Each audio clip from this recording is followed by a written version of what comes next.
Welcome back, Mr. Goodberry. The First Star Logistics studio is fully equipped and ready to record.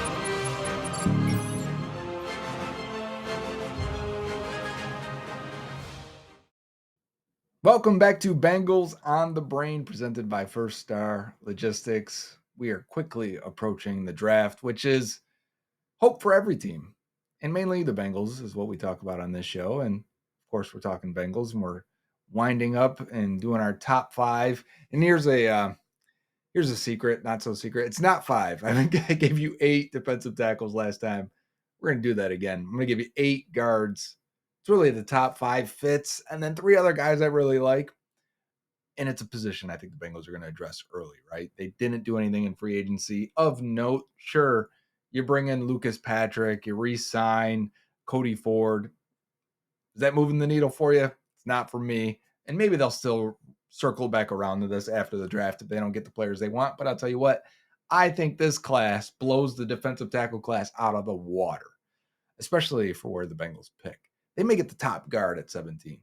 They may get a very good guard prospect at 49. And at 81, I expect even some starter level upside. That's what I'm thinking. Guard prospects to be available. And day 2 might be the sweet spot for that. And speaking of day 2, the First Star Logistics crew is live streaming day 2 and having a party at the Handlebar at Great American Ballpark. So if you're looking for coverage that isn't going to commercial every time the Bengals are on the First Star YouTube media page here, you'll be able to subscribe, hit the button. It'll tell you when we're on. But day 2, remember, we're streaming that. So make sure you check that out. All right, let's dive in then. We've got 8 guys here. 3 I like. 5 I really like for where they're projected to go as well. They're not all straight guards, right? I had that question when I said guards are next on Twitter. Someone said, is it guards or people that you're going to move to guard from tackle? Listen, that is what happens in the NFL. The best college players are playing offensive tackle. They're going to move in and play guard. Sure, there's a couple here that are natural and true guards. One's a center that could potentially play guard that scores really well for us. Let's dive into this first one here. Guys that are not in the top 5, but I'd really like. Let's start with Arizona's Jonah Savaiinaea. And I think I said his last name close enough. Forgive me, Jonah. Jonah is 21.3 years old, so he's very young when you watch him on tape at Arizona. On the consensus board, he is 58th currently. On our board, he is 78th. So we're a little bit lower. I'm thinking more of 81. Wouldn't be mad if they picked him at 49. I'd be considered a little bit of a reach going on the consensus board, but he's got good size at 6'4", 324, nearly 34-inch arms, and over 82-inch on the wingspan. So good ball, good density, plays with that power. His relative athletic score puts him in the 99th percentile when you kick him into guard. And he's got 2,400 career snaps, 1,400 of them at offensive tackle, left tackle, and right tackle, and 900 of them at guard. So is he a true guard? He's played a lot of it in college. And actually, I think that's where he's going to look his best. His PFF grade puts him in the 61st percentile amongst all interior offensive linemen. And here's where he doesn't score so well in the run game. 14th percentile. His gap, which is what the Bengals run, gap blocking, man blocking, 1.2 percentile, as low as possible. He is not good there. And I'll tell you why when I talk about his film. His zone, 23rd percentile. His pass protection, 85th percentile. He's a very good pass protector, and especially because he is bigger than most guys out there. He really plays with that power, really takes it to opposing pass rushers, and I think that's going to play really well inside with less space. His true pass sets, which Arizona was in 38% of the time in his career, puts him in the 92nd percentile for his true pass set grade, which the Bengals are in true pass sets a lot, as much as anyone in the league. It is a big thing for them. We need guys that grade well there, and Savaiinaea does. His penalties, though, also very, very good. 1 penalty every 484 snaps for a guy, now the film, that's a little wild and a little out of control and falling down a lot and off balance a lot. And I think that's why his run score is so poor, because climbing to the second level, he doesn't always see where that guy's coming from, doesn't always get to that linebacker. Seems like he'll get up there and he'll search, where's the play, where's the guy I'm supposed to get, and then he'll hit, he'll knock the guy off balance, and then he's the one end up falling. Maybe that's correctable. But there are some things on tape in the run game where I think he's strong, he's powerful, he's willing, he'll hit. I mean, those are qualities to at least start with. But do I think he's a good run blocker now? I don't. And do I think he's a good pass blocker? Even though the numbers say this, I think out in space at tackle, he's a bit clunky, right? He wants to wrestle, he wants to get close. I think that's why he's going to have a good career as a guard, but I don't like him so much at tackle. But hey, in 2 years, like I said, he's 21. He was 20 on tape the last game you watched. In 2 years, 3 years, if you need him to be a tackle, if you've developed him and he's gotten better and you break those things down and get him to be a complete athlete, because he tested much better than I expected. If you can do that, I think Savaiinaea can eventually be maybe a right tackle in the NFL. And we'll have to see how that goes. In the Bengals scheme, I think he could be you get a nice another big guy here, which a lot of these guys that I'm going to talk about today are really, really big. And the next one, same thing, is a tackle that I think is going to have to move inside and play guard, and that's West Virginia's Wyatt Milum. Now, Milum is a little bit older than the last guy, Savaiinaea. He's 22.3, but that's still pretty young. On the consensus, he's 78th. So are we talking about pick 81 here? I tell you, on our board, he's 30th right now. So scores very, very high for us. And why? Because he's 6'6 and a half, 313 pounds, 32-inch arms, and a 79.5-inch wingspan. Got good size. His relative athletic score when you kick him inside puts him in the 91st percentile. 2,900 career snaps. His PFF grade puts him in the 94th percentile. His run grade puts him in the 88th percentile. Gap blocking, what the Bengals do, 94th percentile. Zone blocking, 78th percentile. Still pretty good. His pass pro grade for PFF, 95th percentile. True pass sets, again, what do the Bengals do? True pass set situations all the time, 98.5 percentile for his grade. And his penalties, a little bit higher than Savaiinaea's, one every 109 snaps, which is about every 2 games he's getting a penalty. And you see that on tape. He's a bit wild. He's a bit crazy. He does have a lot of pancake blocks, a lot of big blocks, a lot of splash blocks, but that height gets to him. He's a bit of a waist bender. He's a bit stiff. I think when he's out in space, similar to Savaiinaea, I don't want them out there. I don't want him taking on edge rushers with a lot of space, because I think they can get him a little bit, especially when they can change direction. So I think he's more of a guy that I want to kick inside. He's a pretty tall guard to kick inside. You can have like an Eric Steinbach and Andrew Whitworth. Bengals have had tall guards in the past. Cordell Volson, 6'7", right? 6'6" and some change. You might get that similar player here with Wyatt Milum. And to me, the score, right? When PFF loves him that much, you get a 90 percentile athlete and a 90 percentile grader. That typically, those guys tend to pan out a lot of times, especially in true pass set situation. That grade is really strong for Milum. And so to me, what are we talking about? Third round? Okay, I'm in the third round. If we start to get up to round 2, I don't like him as much there. And we're in lockstep here, whether it's me, Mike Santagata, or draft guy Jared are the 3 that score our defensive line and offensive line. We all agree he looks much better when you play him at guard, or projects better at guard, and we don't like him much at all. We got him all graded as like a 4th rounder if you're just looking at him as offensive tackle. Now the score in the spreadsheet loves him and puts him up even further. I don't feel it that way. Some teams may see him as a tackle, though. When you're 6'6" and some change, teams will be like, I can play you at tackle. I don't worry about the rest later. And the Bengals have done this. They haven't put the best athletes out there at offensive tackle, right? But here's a guy, again, your chance. They drafted 2 high-end athletes last year in Amarius Mims and Matt Lee. You got a chance to add another one here with Wyatt Milum, and I think it's a guy I would be in on. Next on this list is a center that has the least amount of snaps of all these guys out of Georgia that I think could play guard. He's got the size, the bulk to do it, and I think his grade, as we'll get to, Jared Wilson here. Out of Georgia, Wilson is just shy of 22. It'll be 22 next month. On the consensus list, he is 81st. Hey, the Bengals pick 81st. I'll take him in round 3 On our draft spreadsheet that scores everything, he is 22nd. He's an elite prospect, and especially for an interior offensive lineman.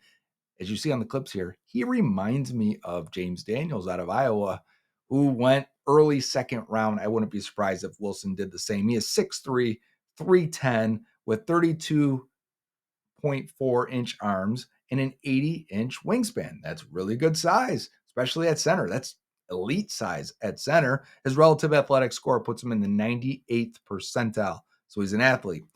Just over 1,000 career snaps, basically a year and a half of starting. He does have 93 snaps at guard, so we'll see a couple in here. I believe I clipped a few of those. His PFF grade puts him in the 87th percentile. His run blocking, 70th percentile. Gap run blocking, again, Bengals, 52nd percentile. Zone, 79th percentile for Wilson, so he's better off in zone.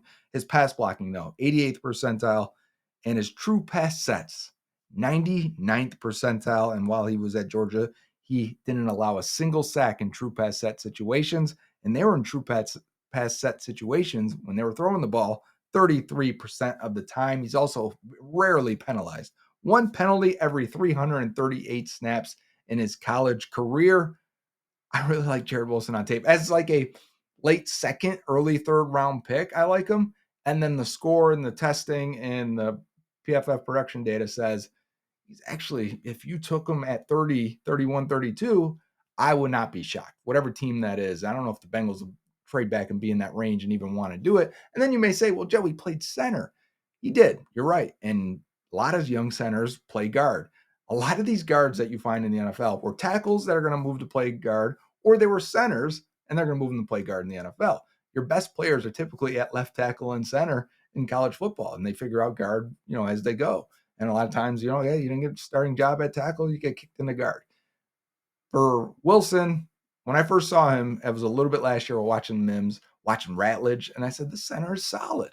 And then the combine came and he tested like an elite athlete. And I said, I didn't know he was like that.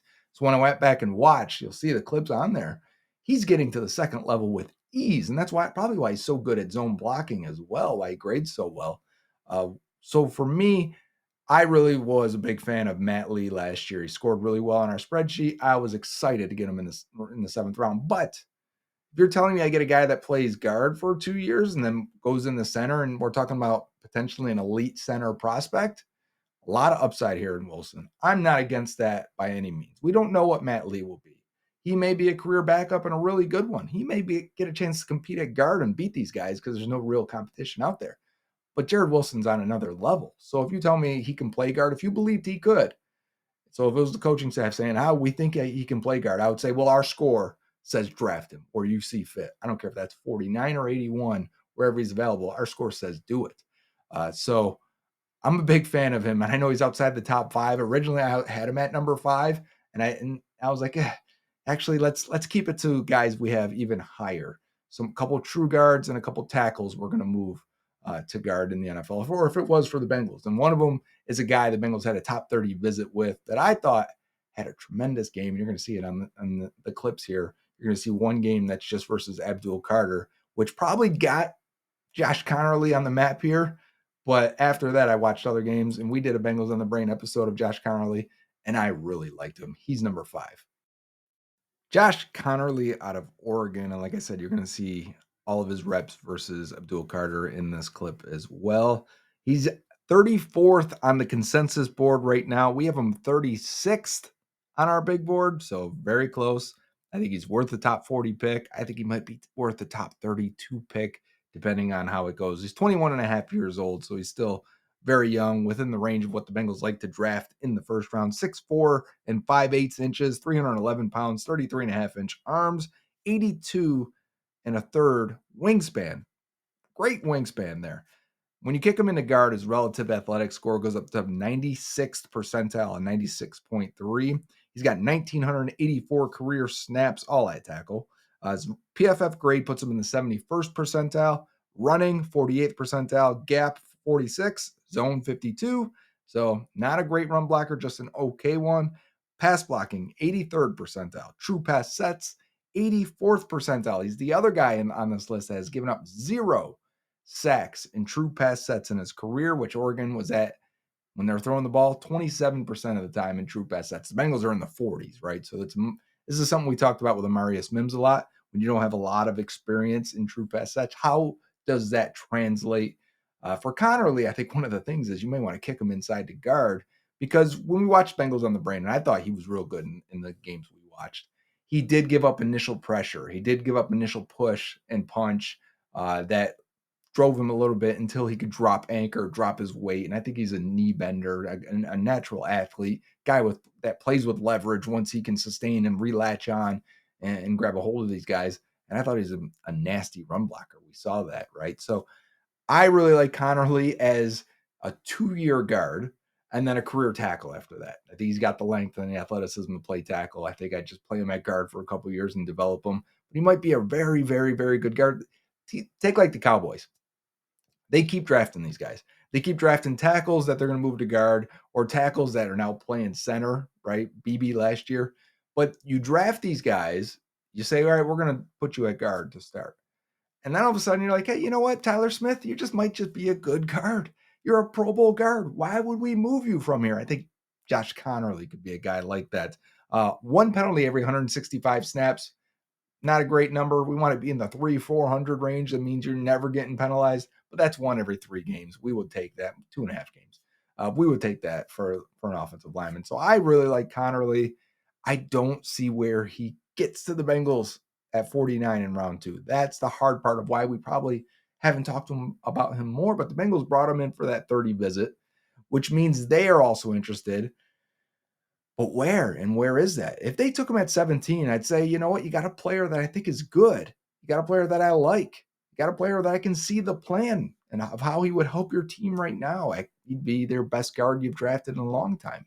He'd also be a tackle for you and bookend Amarius Mims in a couple years. I could see the plan. But at the same time, if he's projected to go later in the 30s, maybe that's where you trade back. Maybe a couple of these guys they looked at, and someone who's not making the list, Ariante Ursary, maybe these are guys that if you do trade back, maybe they'll take a few more picks. They need them, right? If you can get 2 more picks out of this, maybe it's just another premium pick. But you drop into the 30s, and then you take Josh Conerly. I've got no problem with that at all. Number 4 on the 5 best fits is keeping in Ohio State, right? Keep it in the state of Ohio. Someone who had to play left tackle. So is he a true guard?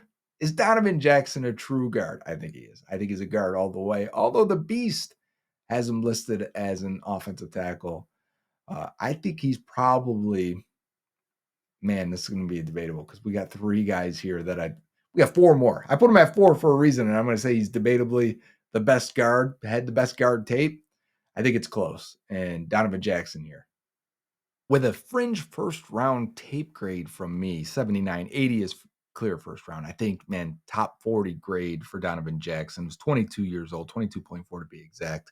You're going to see his whole game here when he was at left guard in 2023 versus Derek Harmon when he was at Michigan State. So 2 guys, we're keeping our eye on here. On the consensus board right now, Jackson is 38th. On our scoring board, he's 69th, but that's including him at tackle. I don't think he's a tackle. He's going to score much higher if I eliminate him off of tackle and just keep him at guard, which I'm debating on doing because I think he's a guard all the way. And when he is, I think he's a good guard at 6'3" and 5'8", 315 pounds with 33.5-inch arms. Pretty good for a guard. 83.8-inch wingspan. This guy's condor wingspan.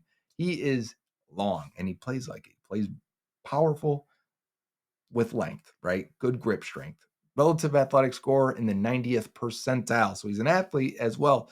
Over 2,000 career snaps at guard and over 500 at tackle. He had to go out and play tackle this year when Josh Simmons tore his patella tendon.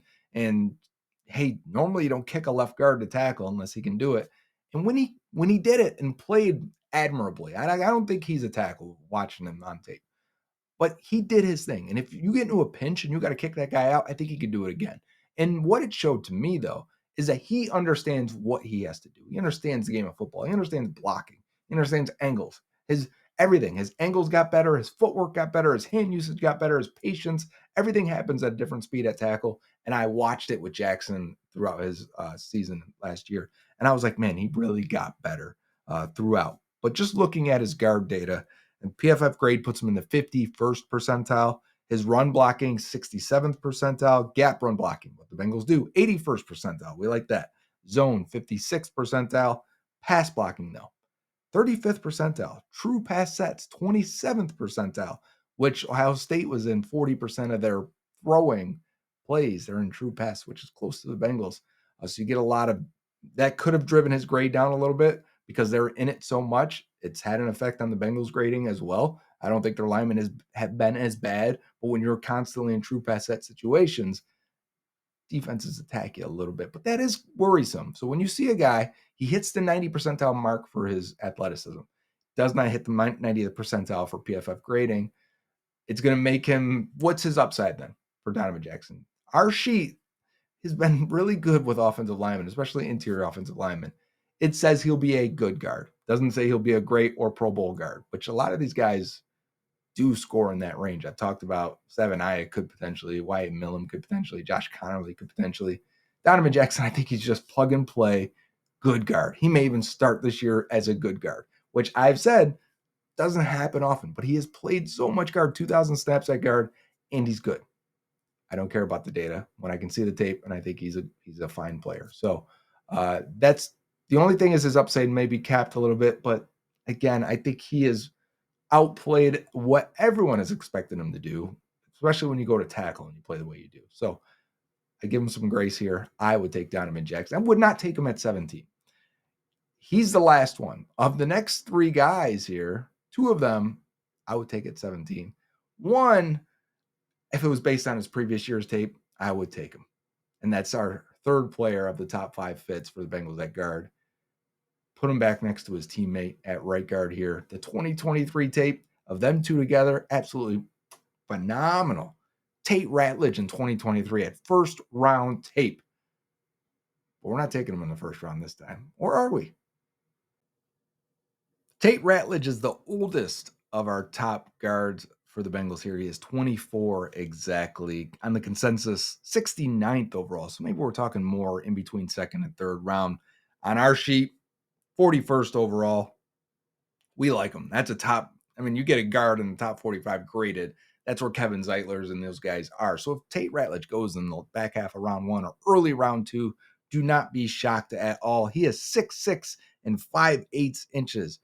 He is 308 pounds at the combine, 32 and a third inch arms, and 79.3 inch wingspan. So the arms and the wingspan a little bit short for a guy that's 6'6" and a half, right?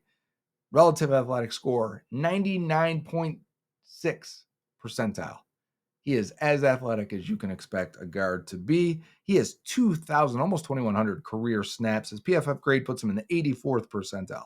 Run blocking, 59th percentile. Gap, 62. Zone, 59. Here's where you like him. Pass blocking, 91st percentile. True pass sets, which is about 30% of his snaps at Georgia, his pass plays. 93rd percentile. He's a great pass blocker. His penalties, 1 every 416 snaps while at Georgia. That's 2 a season for penalties for Tate Ratledge. And let me tell you, Tate Ratledge, big personality, big body, big everything, right? He's got this, what is the party in the back, business in the front attitude, and the podcast, and I'm reading The Beast from Dane Brugler, The Athletic, right? And I'm like, let me go down Tate Ratledge. And I go, you start reading, and you say, oh, hates when his quarterback gets hit, takes it personal. Okay, yeah, sign me up. He plays like that. Nasty, physical, moves well. I think, and like I said, his 2023 tape was so good that whatever happened there, why he didn't come out, I think he dealt with an injury, and then he didn't get full strength this last year in 2024 until halfway through the year. I finished the year strong.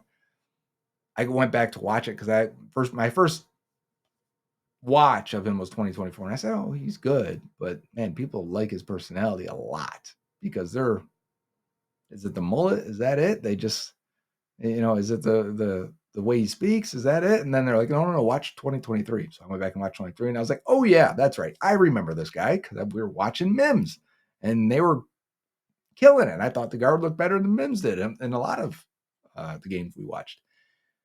So then I go, yeah, I'd like to put them back together. And again, I like the size. I like when guys are big. I like when they're nasty. I like when they take it personal. When Joe Burrow gets hit and gets hit late, I think we're missing a lot of that. Man, I would take Tate Ratledge. He's probably one of the most commonly mocked players to the Bengals from Bengals fans. And I don't care if it's at 49. I'd love it at 81. But if it was at 49, I got no problem with that at all. I think Tate Ratledge is a plug and play starting guard with Pro Bowl upside. The only thing is his age a little bit makes me wonder if, we got to knock him down a peg there and say maybe he's just a really, really good starter at guard. Fine. We had that for 5 years in Kevin Zeitler. Let it walk. But I would take that again in a heartbeat and give the Bengals the best guard they've had since Kevin Zeitler. And then, speaking of guys we've had, the Bengals have drafted a tackle, moved him in the guard out of North Dakota in Cordell Volson in the 4th round. That didn't work out so well. And it's no shot at Volson. He has been exactly who he is supposed to be if you watch this college tape. And we did. And you can find it somewhere on Twitter if you search my name, search Cordell Volson, or search the dates when he was drafted. I watched it right away. And this is who he always was. Now we've got a guy who's getting first-round buzz since the Senior Bowl, and I put some Senior Bowl clips in here too. Gray Zabel is good. And I didn't, when I watched this tape, I didn't say, oh, first rounder. I thought second, third round. But when he tests the way he did, and his Senior Bowl, he was dominant. All right, I get some first-round buzz. Wait till you see how high he scores for us. Gray Zabel out of North Dakota State. He's 23 years old. On the consensus rankings, he's 33rd currently. And man, he is 12th on our board. Very, very high for us. Nearly 6'6", 312 pounds, 32-inch arms, 77.5-inch wingspan. Again, low wingspan, short arms, which is why he's not going to play tackle. Some teams even view him as a center, I've seen. Relative athletic score puts him in the 99th percentile. He's got nearly 2,800 career snaps, including nearly 700 at guard. So it's not a complete transition. He's played guard. And in fact, we got some guard snaps in the footage you're seeing right now. Now, when I go over his PFF grades, remember, it's against smaller schools, against worse competition. But his PFF grade puts him in the 95th percentile. His run blocking, 87th percentile. Gap run blocking, 84th. Zone, 93rd percentile. Pass blocking, 98th percentile. His true pass set grade, 96th percentile. And at North Dakota State, they were doing that 40% of the time. Very close to what the Bengals do. So he got a lot of experience there. He gets a penalty once every 132 snaps. So once every other game, which is not a bad rate. You will take that, but could be better because this is a guy that I think definitely looks like an interior lineman to me. I don't think Gray Zabel has offensive tackle upside. And I don't even see anyone really projecting that anymore. Even though they give him some reps at the Senior Bowl there, I think he looked much better inside. And I think he projects to be much better inside. And I think his tape looked good too. But him getting to the second level, very fluid athlete. Looks like the most athletic guy out there on the trenches in either game, any game he's playing, but on either side. Climbs to the second level very well. Good in zone. I think his pace and timing, working with his lineman next to him and his tight end next to him, I think everything looks great from that perspective. Nasty blocker. Recovers really well because there are times where I think he's it's a really good program there. So I don't want to knock it. I don't know if it's coaching or what, but there are times where he's off and off balance or the punch is missing, but it almost never affects him. Almost because he recovers. Senior Bowl, take that footage, for example. These guys are beating him off the snap and a little bit of power instantly. And I think it took him a day to be like, oh, okay. And then he was dominant afterwards. But his recoverability on those plays where he did lose a phase of it, maybe like the early phase of the play, he would recover and he'd bury these guys. And at that moment, I was like, okay, we see this every once in a while. I go back, was it 2014? Two guys that we were unsure of where they were going to be in the draft process. Zach Martin, Aaron Donald, Senior Bowl. They go at each other. They end up being two Hall of Fame players. Great players. I'm not saying Zabel's that, but Zabel's score from our spreadsheet says, take this guy wherever you want. You want to take him at 17? If the run goes weird in the first 16 picks and you take Zabel at 17, I'm not going to kill him for that. I think it's a C+ pick. There's a lot worse players you could draft. The next guy, if you guys are expecting it to be Tyler Booker, he's not in my top 8 guards for the Bengals. I wouldn't take him in the first 2, maybe not even the first 3 rounds, despite having first round tape. Complete opposite here. Give me the guy that has the athleticism. Give me the guy that can recover, that can move, that can run block and get to the second level, that elite athletes across from him are not just going to juke him out of his cleats and hit Joe Burrow. We don't want that. We want guys that can move and move laterally. And that's what Gray Zabel can do that Cordell Wilson could not. And it's why I think he's got really, really high upside. We've seen these guys, Cody Malk, and we've talked about other small FCS level linemen that have had a lot of success. Alex Kappa, I think he might have been D3, Alex Kappa, anyways. But these lower program guys have success in the NFL. I think Zabel is the best of them. I think we've seen these North Dakota guys too as well, who is Dylan Radins. I think Zabel blows Dylan Radins out of the water. Now, there is some risk from taking these small school guys, and I get that. But at the same time, I'm not saying take him at 17. I'm just saying there are scenarios where he wouldn't be the worst pick. I can think of a lot worse players. But in a trade back, you get past 25, you get past 30, Gray Zabel is going to be very, very high on the best remaining players on our board. So I'd be all for it. The last guy, the best fit for the Bengals at guard is a first-round pick and a guy we did Bengals on the Brain with. And I hope they have a 30 visit with this guy. Because if Kelvin Banks Jr. out of Texas is there at 17, I have a tough time thinking that'd be worth it to pass him. Kelvin Banks Jr. just turned 21 years old. So if you go back and watch Bengals on the Brain and get the full breakdown, he was 20 years old in that tape. And I think I hammered that home pretty well there on the consensus board. He is 19th right now as we head into this 2 weeks to go. He's 14th on our board overall, so very high, scores high for us. 6'5", 315 with 33.5-inch arms. But wait, the wingspan is 84.4 inches wide. He and Donovan Jackson, Condors, relative athletic score, puts him in the 95th percentile, 9.53. He has nearly 2,800 career snaps. His PFF grade puts him in the 91st percentile. His run blocking grade puts him in the 67th percentile.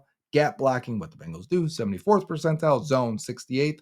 His pass blocking grade puts him in the 97th percentile. His true pass set, 90th percentile. It's about 25% of the snaps in Texas. That's a low rate. So, just to be aware, his penalties also put him in the 39th percentile. So he's had some penalties as well. Nothing extreme, but something to be aware of. Young man that I think plays more like a guard. I think that's an important distinction. I brought it up a couple times while watching the film. It was one of my first re-exposures to Kelvin Banks from early in the draft season.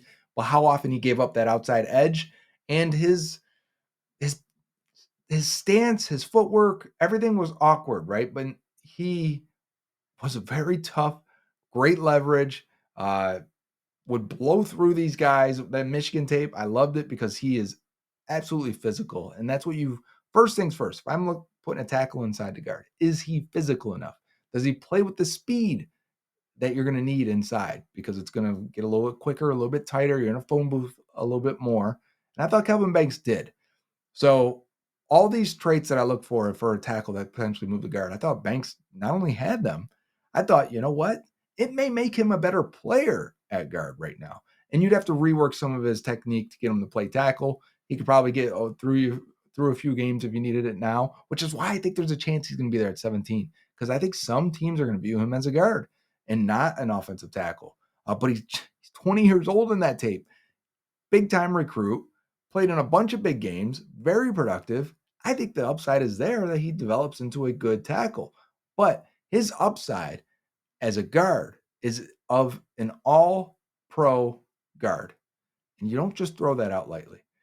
I'm saying draft him at 17 as a guard and don't even worry about tackle unless he develops and shows he can be that and takes that next step. So some people don't like his tape. Yeah, because you're probably just viewing him as a tackle. For us, we've got 2 years to develop this guy. He'll be 23 years old and then we move him to tackle. He's still super young.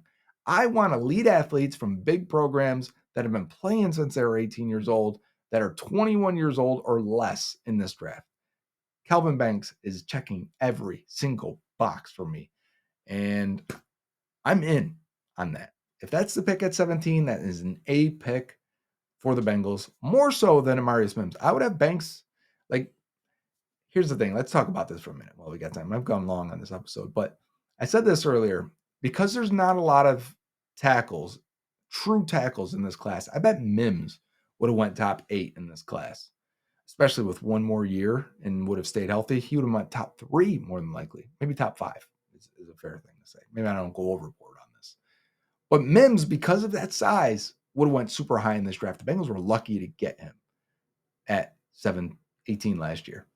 This year, picking 17.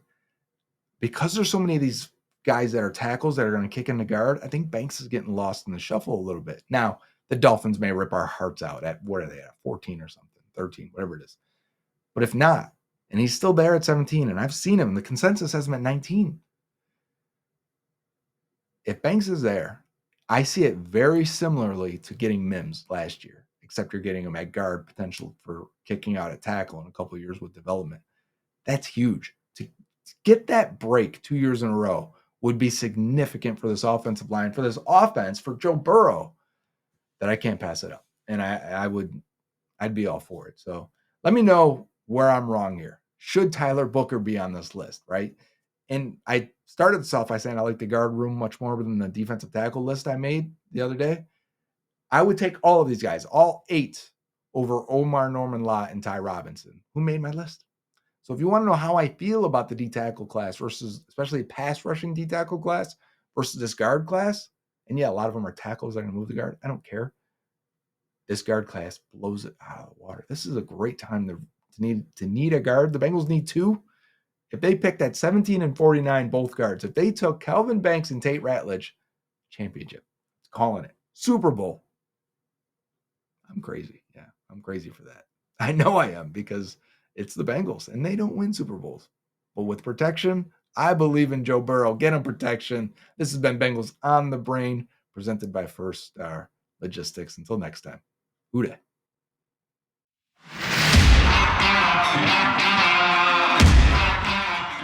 Everybody loves the NFL draft. There's no question about that. So, in honor of that, we're going to have our 3rd annual First Star Logistics draft party. It's going to be at Handlebar at Great American Ballpark. It's going to start at 7 o'clock. And then Friday, of course, is day 2 of the draft, rounds 2 and 3. Brad Johansson will be hosting. Joe Goodberry and myself will be on the panel. And also make sure we get some guests from the Cincinnati Bengals organization that are going to remain a little bit of a surprise to you folks right now. It's sold out. I mean, first time we had it at a Great American Ballpark, it was well received. It's off the charts this time. So the only way you can catch us, watch the live stream on the First Star Media Group YouTube channel. That's the way you're going to be involved. It's going to be a great night. Mark it down. Don't miss it.